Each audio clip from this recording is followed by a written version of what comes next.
Welcome to NFL World, where the NFL starts and ends. I'm your host, Jacob.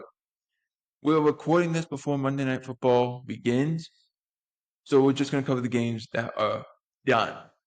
We have the Panthers at the Patriots. The Patriots winning game 42-13. The Panthers do anything. Bryce Young, 150 yards, a touchdown. Chuba Hubbard, 10 carries for 49 yards. Trevor McMillan, 4 catches, 62 yards. That's what you want from a defensive effort from the Patriots. Your passing defense was good. Your passing offense was better on your rush defense has been good. Your passing defense was better in this game. Your passing offense, you had 203 passing yards. You had 2 touchdowns. Stevenson, excuse me, had 9 carries for 38 yards. Stephon Diggs had his first 100-yard game as a Patriot. 6 catches, 101 yards. The touchdowns went to Hunter Henry and Mac Hollins. So there you go. You did score 21 points in the second quarter. That kind of took the Panthers out of their game plan. But you did enough things well. You won this game. You got to 2-2. I always say you can get into a position where you can split the first 4. You're in good shape. That's what they did. Good job by the Patriots. For the Panthers, not a great showing. Your best showing was against Atlanta. But you did somewhat. In the first quarter, you kept pace. You died out in the second and third quarters. Got to be better than that. It's too late at the end. That's caused problems. Your defense, I'm very concerned about too. You got to be way better than that. Next game was the Lions and the Browns. Browns actually visiting Detroit. Looked 10. That's how bad this got. And I got to tell you something. At what point do we say for the Browns, this offense with Joe Flacco doesn't work? Because they were not good. The Lions, 68 passing yards. That's what they asked Jared Goff to do. 168 passing yards, 2 touchdowns. Gibbs, 15 carries, 91 yards, a touchdown. St. Brown, 7 catches, 70 yards, 2 touchdowns. Not great. Not great at all from the Lions, but they did enough to win the game. They just asked them running back to carry the load, and he was able to. Joe Flacco, 184 yards, no touchdowns. Quinshon Judkins, 21 carries, 82 yards, a touchdown.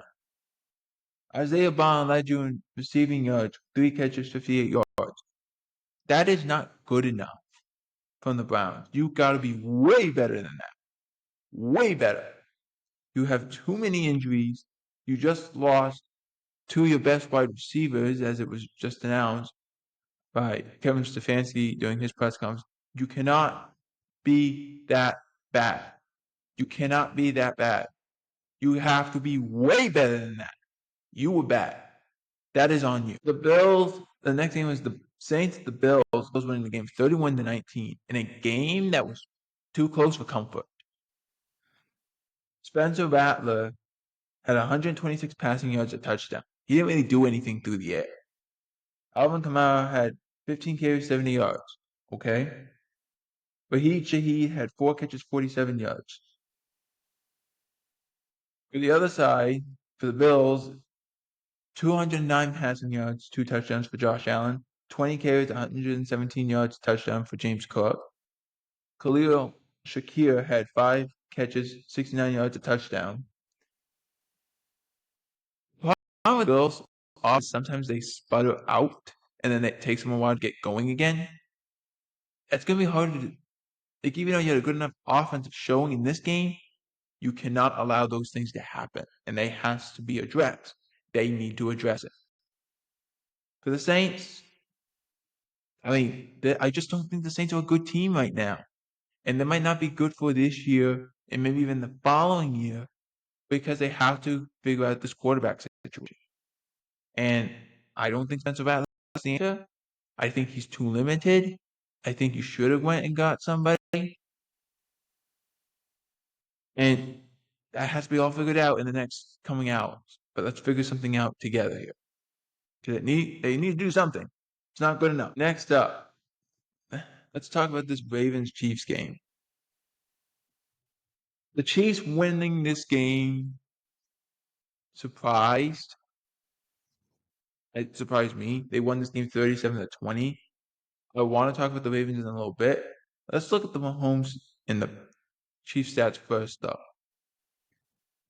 270 passing yards for Mahomes, 4 touchdowns. Worthy led them on the ground with 2 carries for 38 yards. He also had 5 catches for 83 yards. They did some good things. Worthy coming back and playing, he actually expanded the offense. The offense was more open. They did some positive things. Those are great things to have. You need to find a way to be better in certain spots, but you did some nice things. For the Ravens, 147 yards from Lamar Jackson through the air. Should never happen. 1 touchdown. That should never happen. Justice Hill led them in rushing. Not that Derrick Henry was hurt in this game. He didn't play well.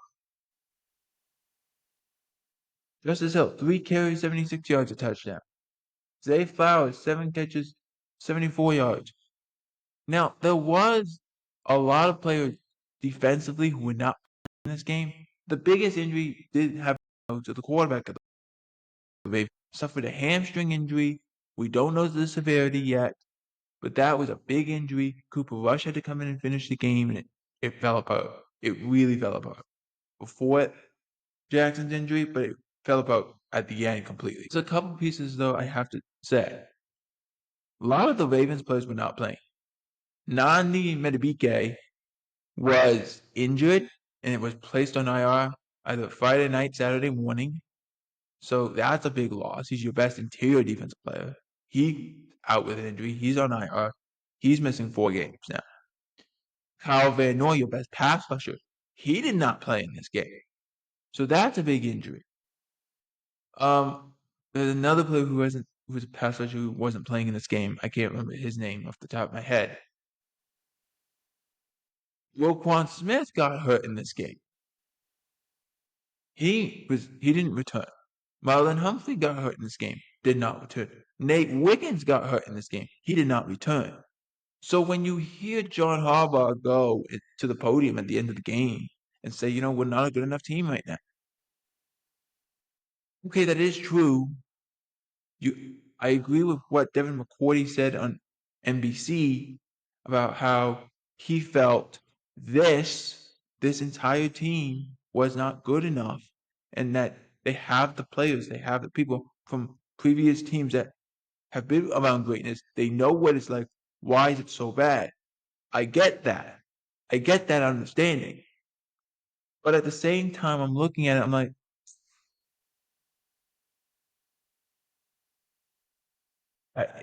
they're injured. The best players are injured. If they won that game, it would have been the Chiefs are so bad they let a JV team beat them. That would have been catastrophic for the Chiefs. You got to give credit where credit is due. When Lamar did play, Steve Spagnuolo brought pressure. He brought tons of blitzes. He was attacking this offensive line, which hasn't been very good.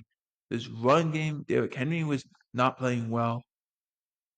Again, Justice Hill was your leading rusher. That's not a good sign. So those are positive things that are happening for the Chiefs, but was it because the Ravens were just so banged up? I don't know. I know Lamar didn't look good, but I'm curious to see what happened because no one had this in their mind when they're talking about how when the Ravens played the Chiefs in Week 4, both teams are battling to not be 1-3. No one had that in their bingo card. Nobody. Do I think John Harbaugh should have done a better job? He's had a lot of great players around him, and he has Lamar Jackson. But at the same time, remember, this is the truth. Lamar has got that job. Like, when he got that job, he never let it go. That's the reason John Harbaugh has a job. Because remember, we were talking about this. Prior to Lamar Jackson getting there, we talked about John Harbaugh potentially not being the head coach of the Ravens anymore. Remember when we had that conversation? Remember when everyone in the NFL was having that conversation about how John Harbaugh could be fired? We were all saying that. It's crazy to think now because they have Lamar Jackson. But at the time, we were all saying that with regularity. Even before we started this show, I was saying that to myself. I'm like, John Harbaugh might not be the coach much longer. Then you got Lamar Jackson. It flipped on its head, which happens. But I don't think it's John Harbaugh that's the straight problem. I think they're just so injured that they're not going to play like a great team right now. But I think they do have to be better offensively. That's a thing they have to be better. They're a great win by the Chiefs to get back to 2-2 because it's a tough schedule. Their division's getting really tough. They got lucky because the Chargers lost yesterday. Last game, and I don't know how to feel about this game. This game was very strange. Packers versus the Cowboys ended in a tie. A tie. First of all, tie should not be a thing in the NFL. It should be a thing in any sport. I don't get why it is. You should just play until there's an actual winner. And I will talk about that briefly at the end of the video. The Packers offense looked good. They looked good. Jordan Love, 337 yards, 3 touchdowns. Josh Jacobs, 22 carries, 86 yards, 2 touchdowns on the ground. Through the air, Josh Jacobs also caught 4 catches for 71 yards. You would think the Packers won by 100 with that stat line. And then you look at the Cowboys stat line. Dak Prescott, 319 passing yards, 3 touchdowns. He also ran for a touchdown. Javonte Williams, 20 carries, 85 yards, a touchdown. George Pickens, 8 catches, 134 yards, 2 touchdowns. So if I had not told you the Packers stat line or the score or anything, you would have thought the Cowboys would have won. You just would have. Look at how they played. Those are things that are happening. That it makes no sense. Let's say what happened. Because there is concern from both sides. We get down to the end of the fourth quarter. Packers are winning the game 34-30. Cowboys need to score quickly. They don't have a lot of time. They go down the field. They're making some key plays on third downs, and they end up one of George Pickens' catches, his second touchdown, came in that last second spot. They fire the ball to him. He catches it. He breaks away from a cornerback who Valentine, who took over for Nate Hobbs, who got hurt earlier in the game, earlier in that quarter, I should say. And he breaks away. He scores a touchdown. Packers have quite a bit of time. They have all 3 timeouts. They go down the field. They kick a field goal, tying the game at 37. We get into overtime. They give the Cowboys the ball first. The Cowboys go down the field, including a great throw from Dak Prescott to Jalen Tolbert. And the others in this game played really well for the Cowboys. But that throw was a great throw. He's off on a fade. He has to throw a 45-yard rope. And he's fading. Jalen Tolbert comes back for the ball. He keeps his feet in bounds to catch it. It was just a great play. Dallas only can get a field goal out of it. Packers, they go down the field. They look like they're going to score a touchdown with how quickly they're going down the field. And then some weird things started to happen at the end of this game. It made no sense to me. And we'll get into the weirdness in a second. First down, the Packers run a screen. It's blown up by Trayvon Diggs, who makes a tackle. He's not a tackle guy. He made a bunch of tackles in this game. So there you go. That's a guy who's showing, I want to play, I want to compete. He was making these tackles. He was not sugarcoating that at all. He's going and making plays. That was good. Then they make another big tackle in open field. It's third down. Time is going down. They have about I want to say it was 20 seconds. And I was like, okay, they're going to spike the ball, kick the field goal. And if there's any time remaining, maybe the Cowboys get a kickoff and see what happens. That's not what happened. For whatever reason, the Packers decided we're not going to huddle. We're gonna no huddle. Okay, fine. You don't have the timeouts to huddle anyway. So they don't huddle. So then you think they're going to spike it and try to take up as much clock as they can so they don't have to kick it off to the Cowboys. Okay, fine. But then they don't spike it. They're going to run a play. Well, when they make this choice, they're lining all up. There's about 10 seconds left. So you're like, oh my gosh, what are they doing? They snapped the ball with 6 seconds left. He fired it into the end zone. It's incomplete. 1 second on the clock. And they kick a field goal to tie the game and end the game at the top. To me, it was the luckiest thing that could have happened to the Packers.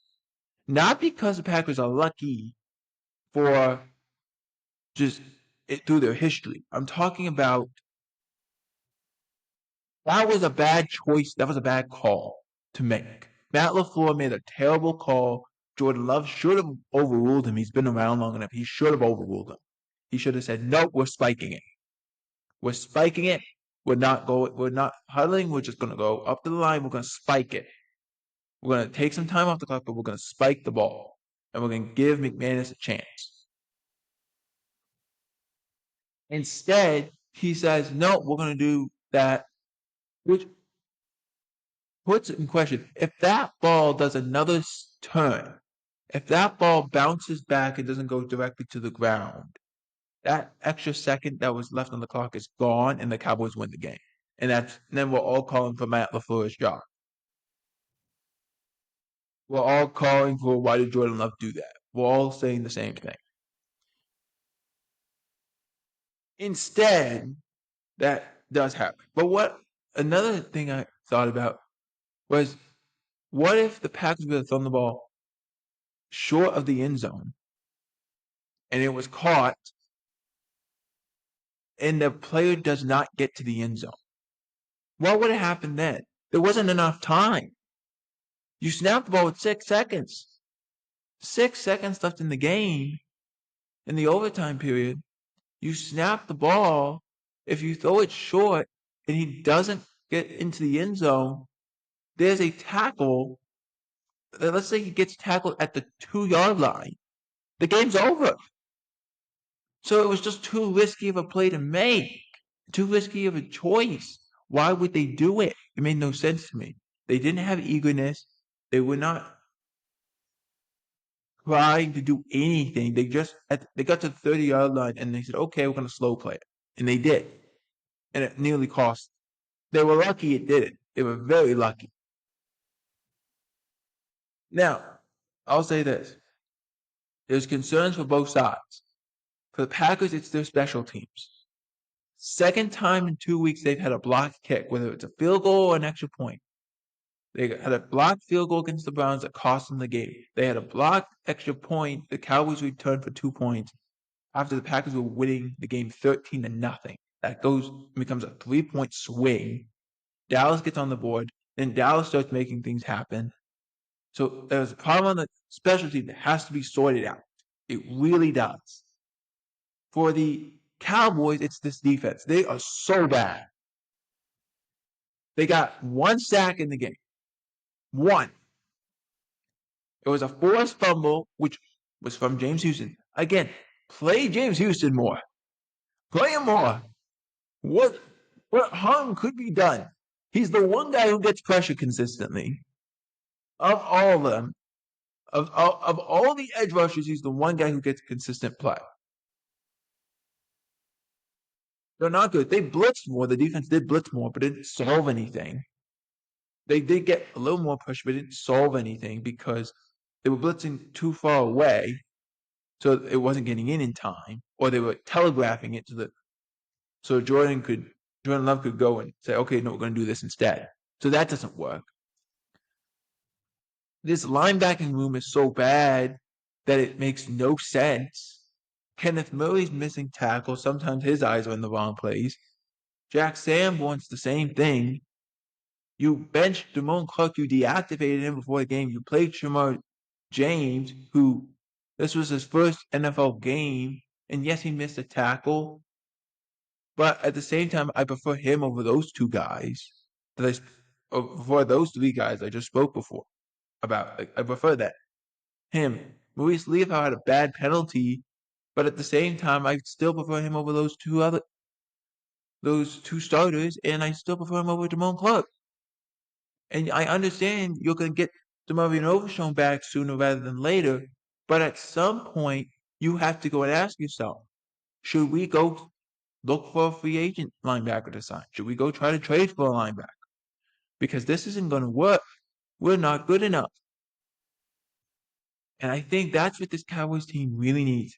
As much as they need a edge rusher, they need they need a linebacker, they need an edge rusher. They need to force pressure and be better in tackling situations because they're not.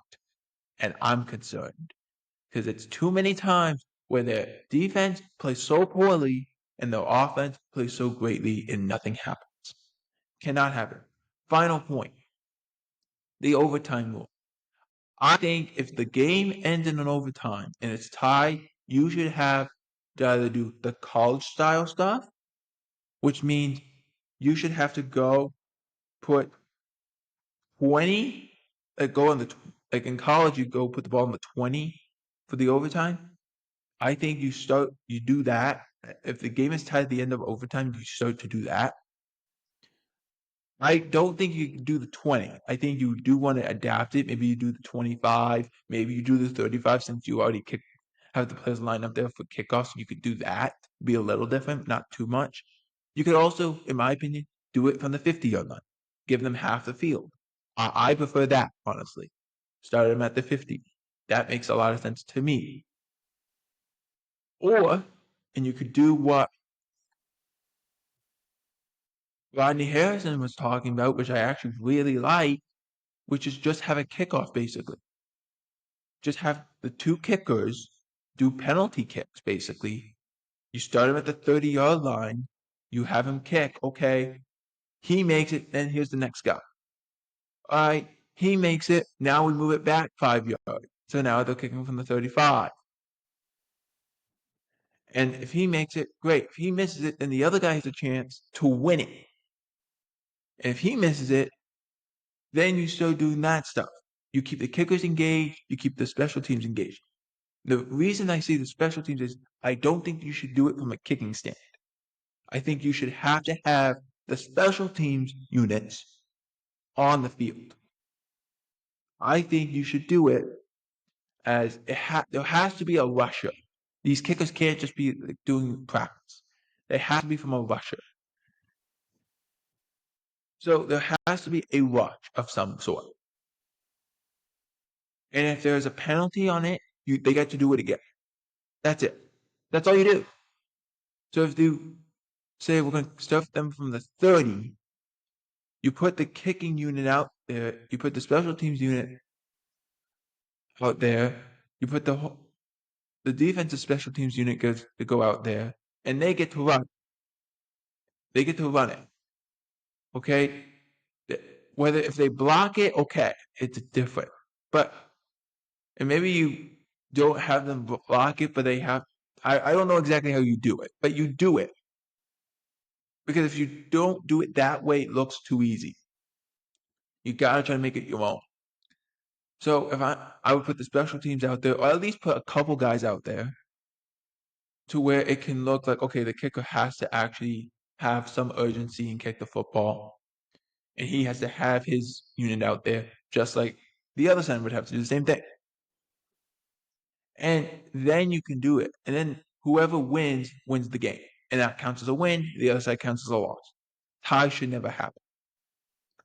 One quick note, and they're going to talk about the Giants quickly. The Giants won their first game. Jackson Dart won his first start. Congratulations to both those. Congratulations to the Giants organization. Congratulations to Jackson Dart. But the big news happens with Malik Neighbors, who suffered what is believed to be a season-ending knee injury, and meaning he's done for the year. It's pretty much guaranteed. There's just a couple more tests to check out, but it looks like he's gone for the year, which is a massive injury for the Giants and something we're going to have to monitor the rest of the year. For NFL World, I'm Jacob Hebert. Out.